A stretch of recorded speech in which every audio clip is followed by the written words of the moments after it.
السلام علیکم ناظرین۔ علامہ صاحب کی نظم جو شکوہ پیش کر رہا ہوں، اور آج اس کی قسط نمبر 13، اور اب دیکھیں گے بند نمبر 26 اور 27۔ بند نمبر 26 ہے جواب شکوہ کا کہ دیکھ کر رنگ چمن ہونا پریشاں مالی،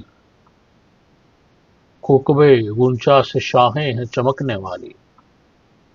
خس و خاشاک سے ہوتا ہے گلستاں خالی، گل بر انداز ہے خون شہدا کی لالی،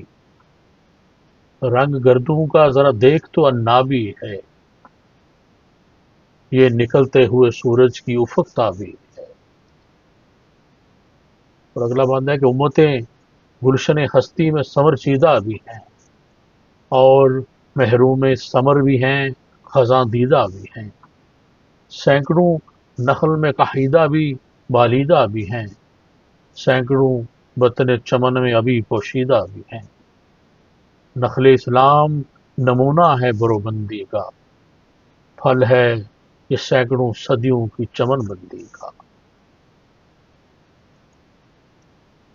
دیکھتے ہیں کہ بند نمبر 26 میں مشکل الفاظ کہ دیکھ کر رنگ چمن ہونا پریشاں مالی، رنگ چمن باغ کا حال،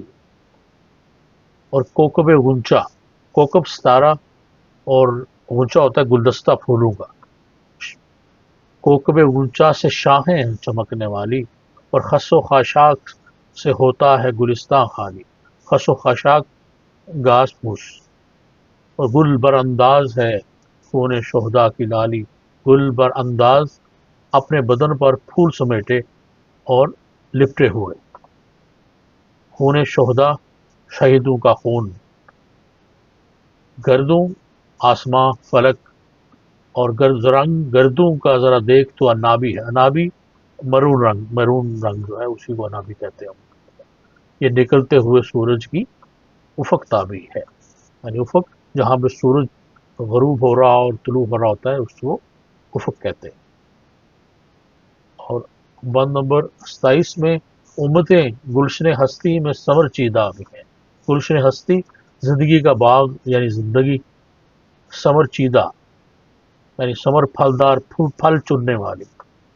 اور محروم ثمر بھی ہیں، محروم ثمر جس پر پھل نہ آیا ہو، اور خزاں دیدہ جس پر خزاں چھائی ہوئی ہو، اور سینکڑوں نخل میں کحیدہ بھی بالیدہ بھی ہے، نخل درخت، کحیدہ چھوٹے قد کے اور بالیدہ بڑے قد کے،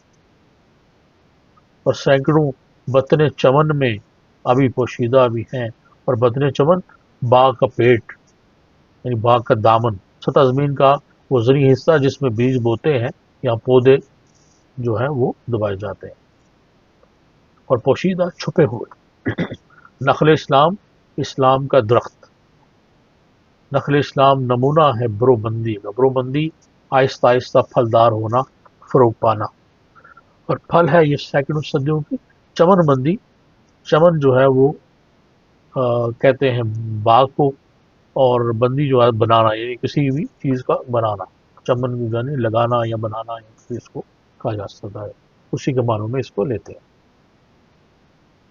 تو یہ تھے مشکل الفاظ کے معنی۔ اب دیکھتے ہیں تو مختصر تشریح اس کی کہ بند نمبر 26 کہ دیکھ کر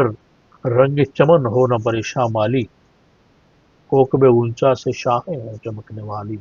خس و خاشاک سے ہوتا ہے گلستاں خالی، گلبر انداز ہے خون شہدا کی لالی، رنگ گردوں کا ذرا دیکھ تو عنابی ہے، یہ نکلتے ہوئے سورج کی افق تابی ہے۔ پچھلے بند جتنے بھی ہم نے دیکھے ہیں یہ 26 یعنی پہلے بند سے لے کے اس کے 25 بند تک جو جتنا بھی پہلی نظم میں شکوہ کیا گیا تھا اس کا جواب ہے، اور اس کا جواب دینے کے بعد علامہ صاحب اللہ تعالیٰ کی طرف سے پھر اس کی صفات رحیم اور شفیق پروردگار عالم کو اپنے بندوں پر رحم آ جاتا ہے، اور یہ اللہ کی وہ دائمی جمالیاتی صفت ہے جو اس کے جلال پر باری ہے، جو اس کی برہمی کو محبت میں بدل دیتی ہے، اور جو اس کی سختی کو نرمی میں بدل دیتی ہے، جو اس بات میں خدا جب دیکھتا ہے کہ اس بندہ اپنے شکوے پر نادم ہو چکا ہے اور اس کو اپنی گستاخی کا احساس ہو گیا ہے، تو اس کا رویہ یعنی رحم دلی میں تبدیل ہو جاتا ہے، اور پھر آگے لکھا جاتا ہے کہ اپنے خزاندیدہ باغ کو ویران دیکھ کر مالی کو پریشان نہیں ہونا چاہیے، کیونکہ بہت جلد ایسا ہونے والا ہے کہ خس و خشاک سے ہوتا ہے پلس گل برانداز ہے خون شہداء کی لالی، کہ شہیدوں کا جو خون ہے وہ رنگ لانے والا ہے، اور یہ جو خزاں ہے دوبارہ سے بہار میں تبدیل ہونے والی ہے۔ غنچہ آپ نے دیکھا ہوگا کہ اس کے اندر پورے پھول کی پنکھڑیاں اور خوشبو بند ہوتی ہے۔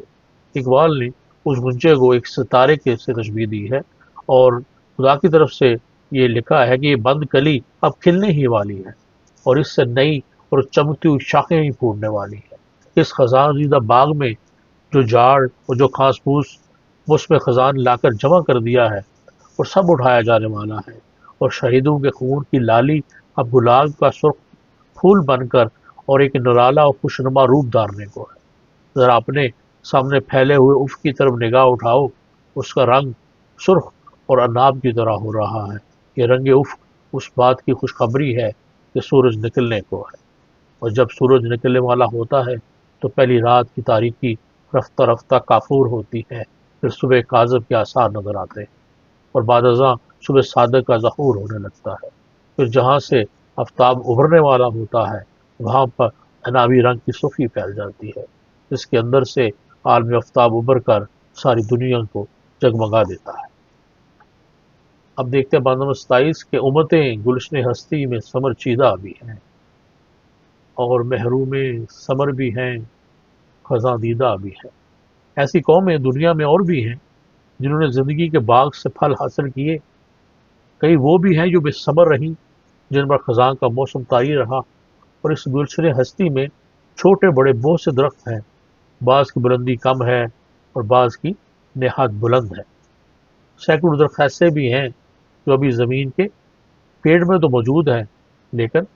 باہر نہیں نکلے، یعنی سینکڑوں بطن چمن میں ابھی پوشیدہ بھی ہیں۔ اسلام ایک ایسا درخت ہے جو برومندی کا نمونہ ہے، نخل اسلام نمونہ ہے برومندی کا۔ اسلام ایسا درخت ہے جو آہستہ آہستہ پھلا پھولا ہے اور بڑا ہے، سینکڑوں برس تک اس کی آبیاری کی گئی ہے، اس کو سینچا گیا ہے، اس کی رکھوالی کی گئی ہے، تب جا کر یہ پھل پھول لایا ہے اور بار بار ہوا ہے۔ نخل اسلام نمونہ ہے برومندی کا، پھل ہے جو سینکڑوں صدیوں کی چمن بندی۔ یہ تو جی مختصر تشریح، ایک دفعہ اشعار کو دوبارہ سے پڑھتے ہیں تاکہ اس کا مطلب جو ہے وہ صحیح طور پر واضح ہو سکے کہ دیکھ کر رنگ چمن ہونا پریشاں مالی، کوکب غنچہ سے شاہیں ہیں چمکنے والی، خس و خاشاک سے ہوتا ہے گلستاں خالی، گل برانداز ہے خون شہداء کی لالی، رنگ گردوں کا ذرا دیکھ تو عنابی ہے، یہ نکلتے ہوئے سورج کی افق تابی ہے۔ امتیں گلشن ہستی میں ثمر چیدہ بھی ہیں، اور محروم ثمر بھی ہیں، خزاں دیدہ بھی ہیں۔ سینکڑوں نخل میں کاہیدہ بھی بالیدہ بھی ہیں، سینکڑوں بطن چمن میں ابھی پوشیدہ بھی ہیں۔ نخل اسلام نمونہ ہے برومندی کا، پھل ہے یہ سینکڑوں صدیوں کی چمن بندی۔ چاہ دیجیے انشاءاللہ پھر اگلی ویڈیو میں ملاقات ہوگی۔ اللہ حافظ۔